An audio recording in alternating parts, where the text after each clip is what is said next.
January 29th, 1945. Late afternoon. Holtzheim, Belgium. First Sergeant Leonard Funk steps around the corner of a farmhouse and stops cold.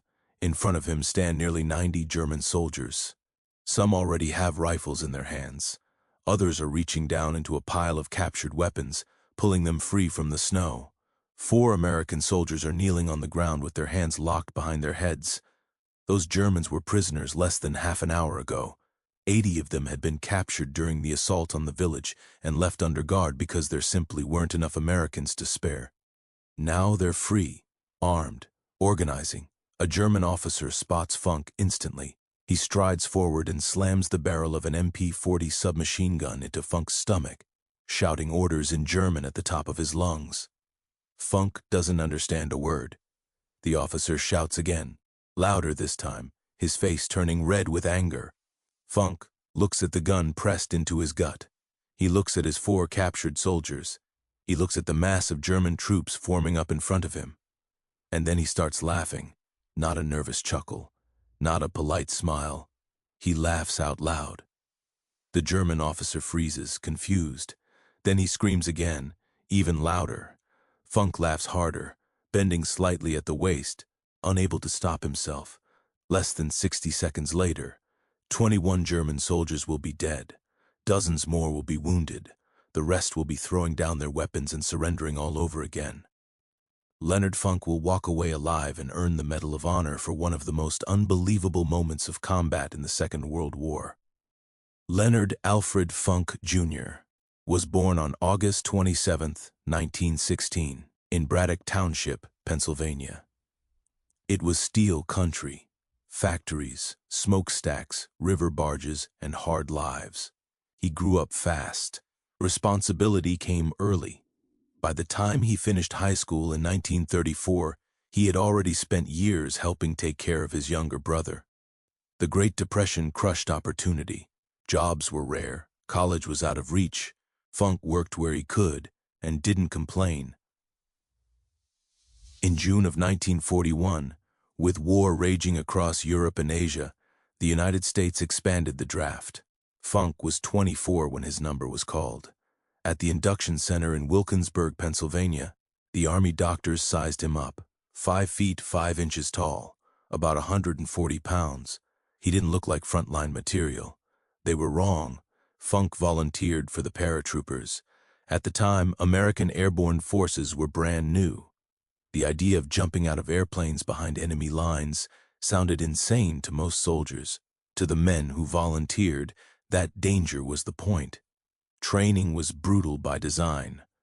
5 weeks of non-stop physical punishment meant to break weaker candidates. Running until legs failed, climbing, jumping, falling. Then came the towers, then the planes. The first time Funk stepped out of a C-47, every instinct screamed at him to grab the doorframe and hold on. The ground was far below. The parachute was nothing but fabric, cord, and hope. He jumped anyway. By late 1943, Funk was assigned to Company C, 1st Battalion, 508th Parachute Infantry Regiment. The unit shipped to England and joined the 82nd Airborne Division, men who had already jumped into combat in Sicily and Italy. Funk was older than most of them. At 27, he was considered ancient by paratrooper standards. But he was steady, calm, and reliable. Men trusted him. By the time D-Day approached, Funk was a squad leader and often serving as acting company executive officer. June 6, 1944, 1:30 in the morning. Funk stood in the jump line as German anti-aircraft fire ripped through the sky around the aircraft. The C-47 shook violently as flak burst nearby. The plane was flying too low for a safe jump, but the pilots couldn't climb. The green light came on. Funk jumped. The blast of air hit him like a truck. Then the parachute opened, and everything went quiet. Below him was occupied France, enemy territory in every direction. The airborne landings were chaos. German fires scattered the formations across miles of countryside. Some paratroopers drowned in flooded fields under the weight of their gear. Others landed in the middle of German units and were killed before they could even free themselves. Funk hit the ground hard. His ankle twisted badly on impact, possibly fractured. The pain was immediate and severe. He ignored it. He buried his parachute and started moving. He was more than 40 miles from his intended drop zone, alone, injured, and deep behind enemy lines. Within hours, he began gathering other lost paratroopers, men from different companies, different regiments, all looking for direction. 18 men eventually fell in behind him. For 10 days, Funk led them through German-held territory. They moved at night and hid by day. They fought when they had to. Despite his injured ankle, Funk insisted on walking point, taking the most dangerous position to protect his men.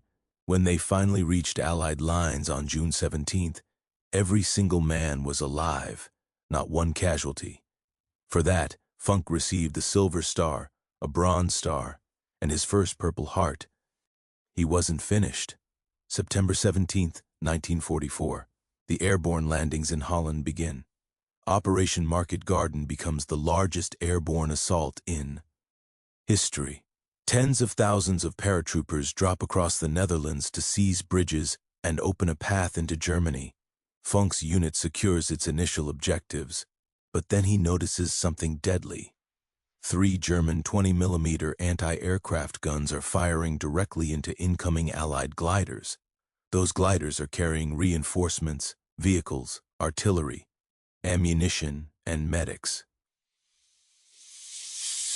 Those guns aren't stopped. Hundreds of men will die before they ever reach the ground.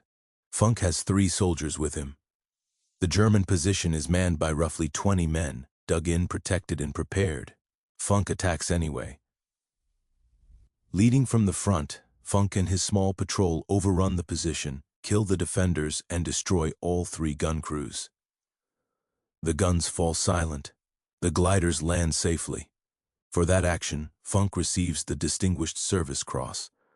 Then comes December 1944. The German army launches its last massive offensive through the Ardennes forest. Snow, ice, brutal cold. Entire American units collapse under the weight of the attack.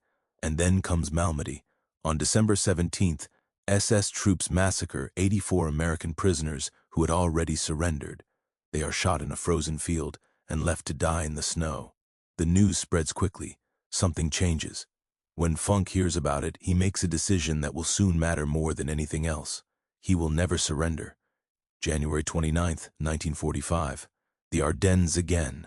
Company C is ordered to take the village of Holzheim. The unit is under strength. The executive officer is dead. Funk is now acting second in command. He looks at the roster and realizes he doesn't have enough infantry. So he drafts clerks, supply men, cooks, anyone who can carry a rifle. They march 15 miles through waist-deep snow in a blizzard. German artillery harasses them along the way. Funk leads from the front. They reach Holzheim and attack. House by house, Funk leads the assault. 15 buildings are cleared. 30 Germans are captured. Not a single American is lost. Another unit captures 50 more Germans on the far side of town. 80 prisoners are gathered in the yard of a farmhouse. Only 4 men can be spared to guard them. Funk leaves to finish clearing the village. While he's gone, a German patrol slips in, wearing white winter camouflage. The guards don't realize what's happening until it's too late. They're disarmed, forced to their knees, and the prisoners are freed. 90 German soldiers arm themselves and begin organizing an attack on Company C from the rear. That's when Leonard Funk walks back around the farmhouse. Gun in his stomach, orders screamed in German, and Funk laughs. While the officer hesitates, Funk slowly reaches for his Thompson submachine gun, pretending to comply. The officer relaxes, then Funk moves. He brings the Thompson up and fires, killing the officer instantly. He pivots, spraying fire into the stunned German troops. He reloads without thinking, screaming for his men to grab weapons. Seconds earlier, his soldiers were prisoners. Now they're fighting. In less than a minute, the yard is covered with bodies. 21 Germans lie dead. Dozens more are wounded. The survivors surrender. Again, Leonard Funk reports the incident and moves on. On September 5, 1945, President Harry Truman places the Medal of Honor around Funk's neck and tells him he would rather have that medal than be President of the United States. Funk returns home. He doesn't write books or give speeches. He goes back to Pennsylvania and works for the Veterans Administration, helping other veterans navigate the system. He rarely talks about the war. When asked about Holtzheim, he simply says he did what he had to do. Leonard Funk dies in 1992 and is buried at a Rillington National Cemetery. Most people never hear his name, but his story proves something simple. Courage isn't size, it isn't strength. It's what you do when the math says you're already dead, and you act anyway.